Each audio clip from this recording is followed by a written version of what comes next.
Chaqaloqlar tug'ilgandan boshlab to 1 oygacha bo'lgan holatda onalar bilan challenge qilamiz. Challenge'dan bugun 23-kuni.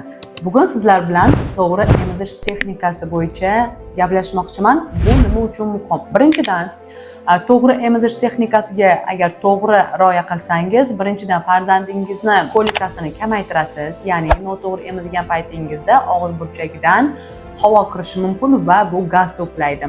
Siz shuni oldini olasiz. Ikkinchidan, hazm jarayonini ham yaxshi bo'ladi.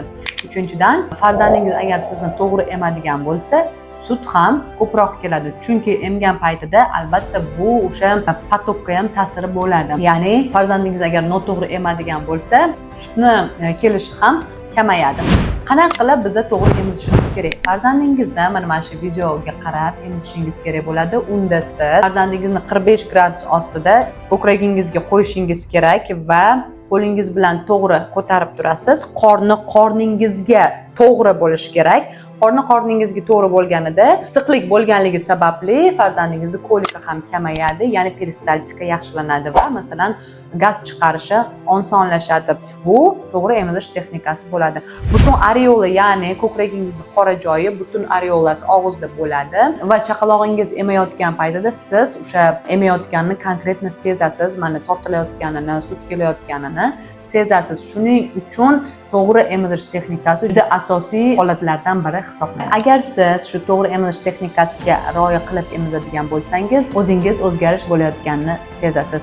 Ertaga sizlar bilan challenge'imizning 24-kuni ayollarning ko'kragi yorilib ketgan paytida nima qilish kerakligini gaplashamiz. Agar sizga dars qiziq bo'layotgan bo'lsa, siz to'liq kursimni sotib olishingiz mumkin, chunki u yerda bundan ham yaxshi va to'liq zo'r ma'lumotlar bor. Har bitta yosh onaga bu ma'lumotlar juda ham kerak. Aziz onajonlar, hozirda tanishtiradigan kursim oddiy kurs emas. Bu natijaga olib chiqadigan tizimli kurs. Chunki buni ustida 10 yildan ortiq mehnat qilingan. Kurs ichida 40 dan ortiq darslik mavjud va ularning har biri chaqalog'imizni sog'lom o'sishi uchun aniq yo'naltirilgan. Ya'ni chaqalog'ingiz qornidan bo'lsa, kechasi bezovtalanib uxlanmasa, tez qusib yuborsa, sariqligi cho'zilsa, yaxshi ema olmasa, qanaqa uxud qilishni bilmasanglar va sizni qiynayotgan boshqa savollar bo'ladigan bo'lsa, barchasiga ilmiy asoslangan bosqichma-bosqich javob olasiz. Eng muhimi, kursga chaqaloqqa qo'shimcha ovqat kiritish bo'yicha katta modul ham qo'shilgan. Unda